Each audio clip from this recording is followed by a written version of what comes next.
Good morning friends, स्वागत है आपका आज के करंट अफेयर्स एमसीक्यू डिस्कशन में। तो चलिए स्टार्ट करते हैं आज का डिस्कशन। सबसे पहले बात करेंगे हम करंट अफेयर्स फैक्ट के बारे में।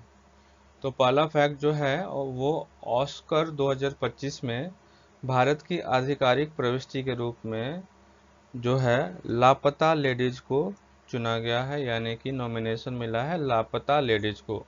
लापता लेडीज जो है उनकी उसकी डायरेक्टर हैं ये किरण राव, और ये आपको आमिर खान प्रोडक्शन की फिल्म थी। किरण राव के द्वारा डायरेक्शन किया गया था, और ये आपको ऑस्कर 2024-25 के लिए भारत की आधिकारिक प्रविष्टि के रूप में इसको चुना गया है। उसके बाद बात करते हैं 45वें फिडे शतरंज ओलंपियाड में भारत ने कौन सा पदक जीता है, तो स्वर्ण पदक। 45वें फिडे शतरंज ओलंपियाड में भारत ने कौन सा पदक जीता है, तो स्वर्ण पदक जीता है। उसके बाद बात करते हैं 2025 में आईफा पुरस्कार 2025 में आईफा पुरस्कार कहाँ आयोजित किया जाएंगे, तो जयपुर में। याद रखिएगा, जयपुर में। कहाँ आयोजित किए जाएंगे, तो जयपुर में आयोजित किए जाएंगे। आईफा पुरस्कार जयपुर में आयोजित किए जाएंगे। इसके बाद करते हैं श्रीलंका के नए राष्ट्रपति के रूप में किसे चुना गया है, तो इनका नाम है दिसानायके। अनुरा कुमारा दिसानायके। तो श्रीलंका के नए राष्ट्रपति के रूप में अनुरा कुमारा दिसानायके को चुना गया है। हाल ही में एनसीआरबी के नए निदेशक के रूप में किसे नियुक्त किया गया है, आलोक रंजन को एनसीआरबी के नए निदेशक के रूप में नियुक्त किया गया है। छठा नंबर कहता है गिनीज वर्ल्ड रिकॉर्ड द्वारा किस अभिनेता को भारतीय फिल्म उद्योग में सबसे अधिक सफल अभिनेता के रूप में मान्यता दी गई है, तो वो आपको चिरंजीवी को मान्यता दी गई है। गिनीज वर्ल्ड रिकॉर्ड द्वारा किस अभिनेता को भारतीय फिल्म उद्योग में सबसे अधिक सफल अभिनेता के रूप में मान्यता दी गई है, तो वो चिरंजीवी को दी गई है। अगला प्रश्न है त्रिपुरा ने एडीबी ने यानी कि एशियन डेवलपमेंट बैंक ने त्रिपुरा के 12 शहरों के लिए कितने करोड़ रुपए की जलापूर्ति योजनाओं को मंजूरी दी है, तो 530 करोड़ रुपया। याद रखिएगा, 530 करोड़ किसने दिया है, तो एडीबी ने। हैदराबाद स्थित सरदार वल्लभ भाई पटेल राष्ट्रीय पुलिस अकादमी के प्रमुख के रूप में किसे नियुक्त किया गया है, तो अमित गर्ग को। यानी कि हैदराबाद स्थित सरदार वल्लभ भाई पटेल राष्ट्रीय पुलिस अकादमी के प्रमुख के रूप में अमित गर्ग को नियुक्त किया गया है। अब बात करते हैं हम MCQ वन लाइनर की। पहला प्रश्न है which ministry recently organise a dialogue on the theme Montreal Protocol advancing climate action. हाल ही में किस मंत्रालय ने Montreal Protocol advancing climate action विषय पर एक संवाद का आयोजन किया था, तो ये आपको हो जाएगा ऑप्शन नंबर 1 पर्यावरण वन और जलवायु परिवर्तन मंत्रालय के द्वारा। Ministry of environment forest and climate change जो है उनके द्वारा ये डायलॉग आयोजित किया गया था 30वां वर्ल्ड ओजोन डे के बारे में। इसका थीम था Montreal Protocol advancing climate action. The Montreal protocol जो है वो इंटरनेशनल एग्रीमेंट है। ये ओजोन लेयर को कम करने के लिए ये एग्रीमेंट बनाया गया था। डिप्लीटिंग सब्सटेंस को घटाने के लिए इन्वायरमेंट सिक्योरिटी लीना नंदन जो है उन्होंने भारत के सक्सेस को इस मीटिंग में हाईलाइट किया। मॉन्ट्रियल प्रोटोकॉल जो है वो कमिटमेंट है कोलैबोरेटिव एफर्ट का। United Nation Development Programme Indian resident representative Angela Lucy के द्वारा इंडियाज का लीडरशिप किया गया, जो कि हाइड्रोफ्लोरोकार्बन वर्ल्ड ओजोन डे जो है वो आपको 16 सितंबर को आपको वर्ल्ड ओजोन डे जो है वो मनाया जाता है 16 सितंबर को। तो ये आपका था ministry of environment forest and climate change के द्वारा डायलॉग ऑर्गेनाइज किया गया था। Montreal Protocol advancing climate action जो है इसका थीम था। इसके बाद बात करते हैं दूसरे क्वेश्चन की, जिसमें कहा गया है recently where was the 20th maritime state development council meeting held. हाल ही में 20वीं समुद्री राज्य विकास परिषद बैठक कहाँ आयोजित की गई थी? तो ये आपको हो जाएगा गोवा में। ये कहाँ आयोजित किया गया था? तो गोवा में। 20वां मैरीटाइम स्टेट डेवलपमेंट काउंसिल जो है वो आपको गोवा में आयोजित किया गया था। इसके जो की आउटकम्स थे for India maritime sector, India's maritime state council development council meeting जो है वो गोवा में आयोजित की गई थी, जिसमें आपको 80 से ज़्यादा इशू पर बात की गई, जिसमें सारे सेंट्रल गवर्नमेंट के प्रतिनिधि, राज्य सरकार के और फिर यूनियन टेरिटरी के भी प्रतिनिधि थे। इसमें डिस्कशन जो है वो आपको फोकस था modernisation, connectivity, compliance and maritime tourism को बढ़ावा देने के संदर्भ में, navigation, sustainability and port security को सुरक्षित करने के लिए नए जो उभरते चैलेंजेज हैं उसको एड्रेस कैसे किया जाए, उसके बाद से नए शिपिंग एरिया को चिन्हित करने के लिए, आपको इसमें इक्विपमेंट के प्रोटेक्शन को बढ़ावा देने के लिए, इन सभी मुद्दों पे जो है वो डिस्कशन हुई। और ये आपको सर्बानंद सोनोवाल, या जो कि आपको मिनिस्टर हैं, यूनियन मिनिस्टर हैं, उनके द्वारा इस पोर्ट मिनिस्टर हैं, तो उनके द्वारा इसका उद्घाटन किया गया था। अब बात करते हैं विच ministry recently launched Jan Sunwai portal to improve communication between stakeholders and authorities. हाल ही में किस मंत्रालय ने हितधारकों और अधिकारियों के बीच संचार को बेहतर बनाने के लिए जन सुनवाई पोर्टल लॉन्च किया है? इसका आपको आंसर हो जाएगा ministry of commerce and industry, ठीक है, वाणिज्य और उद्योग मंत्रालय के द्वारा। Ministry of commerce and industry launch जन सुनवाई पोर्टल। ये ऑनलाइन प्लेटफॉर्म है जो कि डिपार्टमेंट ऑफ कॉमर्स के अधीन काम करेगा।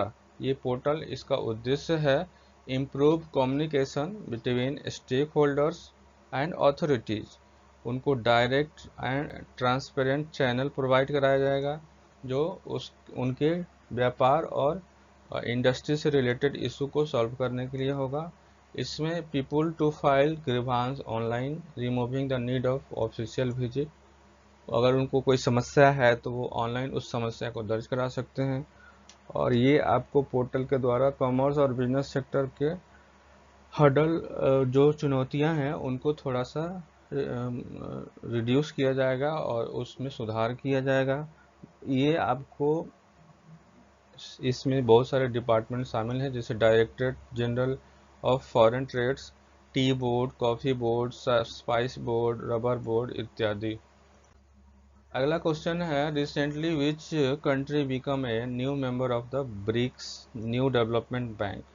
हाल ही में कौन सा देश ब्रिक्स न्यू डेवलपमेंट बैंक का नया सदस्य बना है?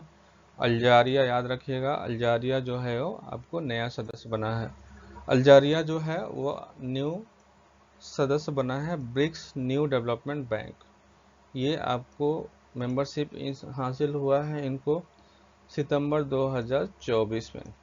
इसके पहले बांग्लादेश, यूनाइटेड अरब अमीरात, उरुग्वे, इजिप्ट जो है वो न्यू डेवलपमेंट बैंक को ज्वाइन कर चुके हैं, ठीक है। बांग्लादेश, यूएई, उरुग्वे और इजिप्ट ने ज्वाइन किया है, और ये अल्जारिया जो है वो रिसेंटली बना है।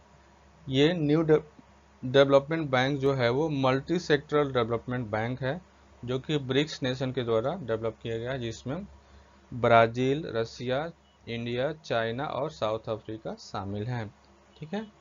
अब बात करते हैं हम अगले प्रश्न की, जो कि इरुदा ट्राइब के बारे में है। Iruda tribe recently seen in the news primarily resides in which states. हाल ही में खबरों में इरुला जनजाति मुख्य रूप से किन राज्यों में निवास करती है? तो याद रखिएगा, इरुला जाति के बारे में पूछा जा रहा है, इरुला ट्राइब्स के बारे में, इरुला, ठीक है। अब इसका ऑप्शन नंबर देखते हैं। आंध्र प्रदेश, झारखंड, उड़ीसा, महाराष्ट्र, गुजरात, राजस्थान, उड़ीसा, झारखंड, बिहार, तो इसका आंसर हो जाएगा तमिलनाडु, केरल और कर्नाटका, यानी कि ये साउथ स्टेट के साउथ में जो राज्य हैं जैसे तमिलनाडु, केरल और कर्नाटका, तो इन राज्यों में इनकी उपस्थिति है इरुला जनजाति की। ठीक है। Irula snake catcher industrial cooperative society run by Irula tribal near Chennai faces N uncertain future. तो ये इरुला जनजाति के द्वारा Irula tribals industrial cooperative society चलाया जाता है, जो कि सांप को पकड़ने का काम करते हैं। इरुला जो है वो आपको ओल्डेस्ट इंडिजिनियस कम्युनिटी है एंड इसको क्लासिफाई किया जाता है वल्नरेबल ट्राइबल ग्रुप के बारे में के रूप में। They live mainly in Tamil Nadu, Kerala और कर्नाटका और speak the Irula language related to Tamil and Kannada. तो कन्नड़ और तमिल भाषा से संबंधित इरुला भाषा होता है, तो वो इरुला भाषा बोलते हैं। इरुला भाषा बोलते हैं, इनके द्वारा इरुला भाषा बोला जाता है। इरुला भाषा बोला जाता है। ये आपको नेक्स्ट प्रश्न हो गया, जो कह रहा है कि consider the following statements about the dockyard at Lothal. Lothal के डॉकयार्ड के बारे में निम्नलिखित कथनों पर विचार करें। पहला ऑप्शन कहता है कि Lothal dockyard was connected to the Indus river which facilitates maritime trade. Lothal का डॉकयार्ड सिंधु नदी से जुड़ा हुआ था, जिससे समुद्री व्यापार में सुविधा हुई। दूसरा कहता है the dockyard is one of the oldest known example of the water transport infrastructure in the world. Dockyard दुनिया में जल परिवहन बुनियादी ढांचे के सबसे पुराने जल ज्ञात उदाहरणों में से एक हैं। तीसरा नंबर कहता है Lothal dockyard primarily handle good traded with the western region in of Mesopotamia. Lothal का डॉकयार्ड मुख्य रूप से मेसोपोटामिया के पश्चिमी क्षेत्र के साथ व्यापार किए जाने वाले सामानों को संभालता था। उपयुक्त में से कितने सही हैं? तो ओनली टू सही हैं। इसकी व्याख्या देखते हैं। स्टेटमेंट 2 जो है वो सही है। लोथल डॉकयार्ड जी one of the oldest known example of water transport infrastructure. Statement 3 जो है वो सही है। Lothal traded goods including beads, gems, ornaments with region such as Mesopotamia. Statement 1 जो है वो इनकरेक्ट है because dockyard was connected to the Sabarmati river not the Indus. ठीक है। अब बात करते हैं अगले प्रश्न की। Project consider the following statements about the advancement expected in project strawberry. Project strawberry में अपेक्षित प्रगति के बारे में निम्नलिखित कथनों पर विचार करें। ऑप्शन नंबर 1 कहता है project strawberry will bring AI capabilities closer to artificial general intelligence। Project strawberry AI क्षमताओं को आर्टिफिशियल जनरल इंटेलिजेंस के करीब लाएगा। उसके बाद ऑप्शन नंबर 2 कहता है it aims to integrate real time access to internet searches into its capability. इसका उद्देश्य इंटरनेट खोज तक वास्तविक समय की पहुंच को अपनी क्षमताओं में एकीकृत करना है। तीसरा नंबर कहता है the project focus primarily on enhancing AI creative writing skill. यह परियोजना मुख्य रूप से AI के रचनात्मक लेखन कौशल को बढ़ाने पर केंद्रित है। Which of the above statement is correct. तो एक सही है, इसमें एक सही है, यानी कि प्रोजेक्ट स्ट्रॉबेरी AI क्षमताओं को आर्टिफिशियल इंटेलिजेंस के करीब लाएगा, यानी कि AGI के करीब लाएगा। इसके बाद इसकी व्याख्या देखते हैं। स्टेटमेंट 1 जो है वो सही है। प्रोजेक्ट स्ट्रॉबेरी डिजाइन किया गया है टू इम्प्रूव AI का cognitive ability moving it closer to AGI। Statement 2 जो है वो गलत है, जो कि because while it may conduct internet research integration of real time research is not its main focus. Statement 3 जो है वो गलत है। प्रोजेक्ट फोकस जो है on reasoning, problem solving, data generation और नॉट क्रिएटिंग राइटिंग। ठीक है, इसके बाद बात करते हैं अगले क्वेश्चन की। Consider the following statements regarding glacial lake outburst flood. Glacial lake outburst flood के बारे में निम्नलिखित कथनों पर विचार करें।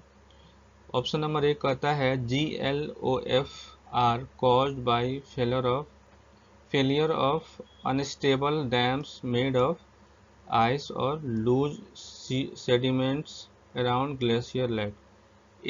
GLOF ग्लेशियर झीलों के आसपास बर्फ या ढीली तलछट से बने अस्थिर बांधों की विफलता के कारण होते हैं। दूसरा कहता है glacier lakes are primarily form due to water accumulating from rainfall. Glacier झीलें मुख्य रूप से वर्षा से जमा होने वाले पानी के कारण बनती है। तीसरा कहता है GLOF can cause downstream flooding and are triggered by natural events such as ice advances और अर्थक्वेक। GLOF डाउनस्ट्रीम बाढ़ का कारण बन सकते हैं और बर्फ के हिमस्खलन या भूस्खलन जैसे प्राकृतिक घटनाओं से ट्रिगर होते हैं। Which of the following statement is correct. तो 1 और 3 जो है इसका सही आंसर हो जाएगा, यानी कि 2 जो है वो गलत हो जाएगा। व्याख्या देखते हैं। 1 और 3 सही है। ग्लेशियर झीलों के आसपास अस्थिर प्राकृतिक बांधों के टूटने से बाढ़ आ जाती है। ये सिर्फ बर्फ के हिमस्खलन और भूकंप जैसी प्राकृतिक घटनाओं के कारण होती है। कथन 2 जो है वो गलत है, क्योंकि ये ग्लेशियर झीलें मुख्य रूप से ग्लेशियरों के पिघले पानी से बनती है, न कि बारिश से। तो इसमें बारिश का कोई रोल नहीं होता है। अब बातें हैं अगले क्वेश्चन की। Which of the following statements about Brunei significance for India is correct. Bharat के लिए ब्रुनेई के महत्व के बारे में निम्नलिखित में से कौन सा कथन सही है। ऑप्शन नंबर 1 कहता है Brunei is a major oil and gas exporter which align with India's energy security needs. Brunei एक प्रमुख तेल और गैस निर्यातक है जो भारत की ऊर्जा सुरक्षा आवश्यकताओं के साथ संरक्षित है। दूसरा कहता है Brunei is a key player in ASEAN, a regional organisation that is central to India's Act East policy. Brunei ASEAN में एक प्रमुख खिलाड़ी है जो एक क्षेत्रीय संगठन है जो भारत की एक्ट ईस्ट नीति का केंद्र है। तीसरा कहता है Brunei is directly involve in India's quad alliance with the US, Japan and Australia. Brunei सीधे तौर पर अमेरिका, जापान और ऑस्ट्रेलिया के साथ भारत के क्वाड गठबंधन में शामिल है। Select the correct answer. 1 और 2, 3 जो है वो नहीं है, यानी कि क्वाड में इसका कोई भूमिका नहीं है। ठीक है, इसकी व्याख्या देखते हैं। ब्रुनेई जो है वो भारत के एक्ट ईस्ट पॉलिसी में एक महत्वपूर्ण रोल प्ले करता है due to oil and gas export which helps diversifying India energy exports and reduce dependence on unstable energy markets. Additionally, a member of ASEAN, Brunei is integral to India's broader engagement with Southeast Asia. तो भारत के south east Asia के engagement का Brunei जो है वो काफ़ी महत्वपूर्ण भागीदार है। एशियान प्लेटफॉर्म जो है वो अलाउ करता है India to participate in regional security dialogue and economic initiative, जो कि आपको इंडो पैसिफिक स्ट्रेटजी का एक भाग है। Brunei is not part of India quad alliance with the US, Japan, Australia. तो ये आपको 3 नंबर जो है वो गलत हो जाएगा, यानी कि इसमें 4 ही देश है, भारत, US, जापान और ऑस्ट्रेलिया। अगला जो प्रश्न है उसमें कहा जा रहा है कि consider the following statements regarding the focus area of agri funds for startups rural enterprises. AgriSure startup और ग्रामीण उद्यमों के लिए कृषि निधि के फोकस क्षेत्रों के बारे में निम्नलिखित कथनों पर विचार करें। ऑप्शन नंबर यह कहता है the fund primarily focused on farm mechanism and technology driven startups. यह निधि मुख्य रूप से कृषि मशीनीकरण और प्रौद्योगिकी संचालन स्टार्टअप पर केंद्रित है। दूसरा कहता है it aims to increase youth participation in agriculture. इसका उद्देश्य कृषि में युवाओं की भागीदारी बढ़ाना है। तीसरा कहता है it specifically fund research project related to agriculture biotechnology. यह विशेष रूप से कृषि जैव प्रौद्योगिकी से संबंधित अनुसंधान परियोजनाओं को निधि देता है। How many of the above is correct, तो ये आपको केवल 2 हो जाएगा, यानी कि 2 इसमें सही है। स्टेटमेंट 1 और 2 जो है वो सही है। एग्रीश्योर जो है वो focus on area farm mechanism, mechanisation, technology driven startups, youth participation in agriculture. It does not specifically focus on funding biotechnology research. तो ये 3 नंबर जो है वो आपको गलत हो जाएगा। तो ये थी आज की डिस्कशन। मिलते हैं अगले डिस्कशन में, तब तक के लिए धन्यवाद।